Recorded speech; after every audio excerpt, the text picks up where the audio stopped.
C'est parti pour la seconde édition de Faster. Je suis Jacinthe, cofondatrice de Fastory et je vais aujourd'hui vous parler du format Stories. De sa naissance avec Snapchat jusqu'à sa démocratisation auprès des autres réseaux sociaux, nous allons tout vous expliquer aujourd'hui. Il y a 10 ans, les Stories étaient encore méconnues.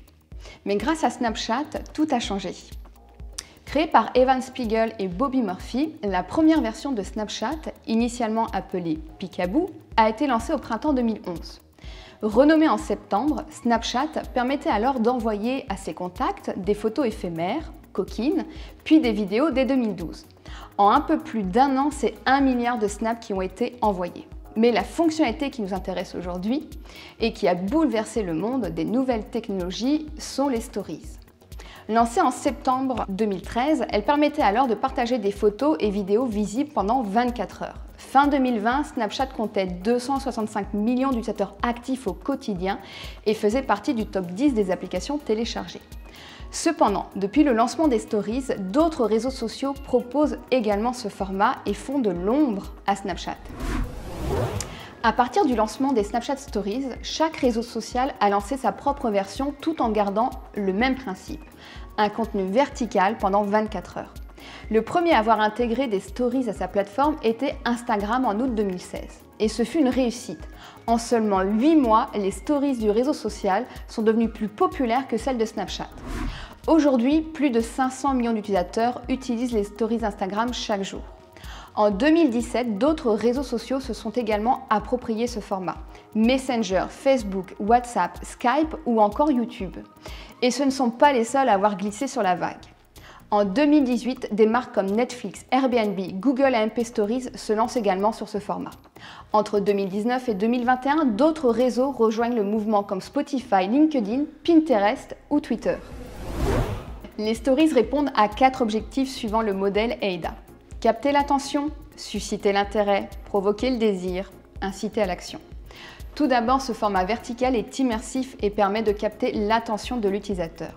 Sans aucun player pour mettre en pause, la lecture incite au content snacking. Ce format suscite également de l'intérêt. Le mode de narration séquencé permet de créer du rythme en alternant photos et vidéos. Ainsi, la concentration de l'internaute est toujours optimale. La communication unique que nous offrent les Stories provoque le désir chez lui. Que ce soit en teasant un produit ou bien en renforçant leur storytelling, les marques peuvent offrir un contenu exclusif à leur communauté. Enfin, les Stories incitent également à l'action.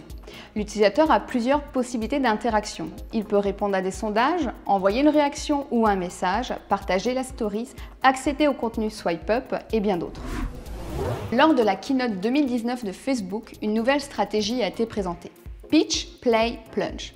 Selon Facebook, il faut synthétiser son idée de communication pour émerger avec des contenus plus courts et pertinents. Le pitch est caractérisé par un contenu court annonçant de manière claire l'offre présentée. Pensez cette partie comme un elevator speech. Favorisez une vidéo de 15 secondes maximum.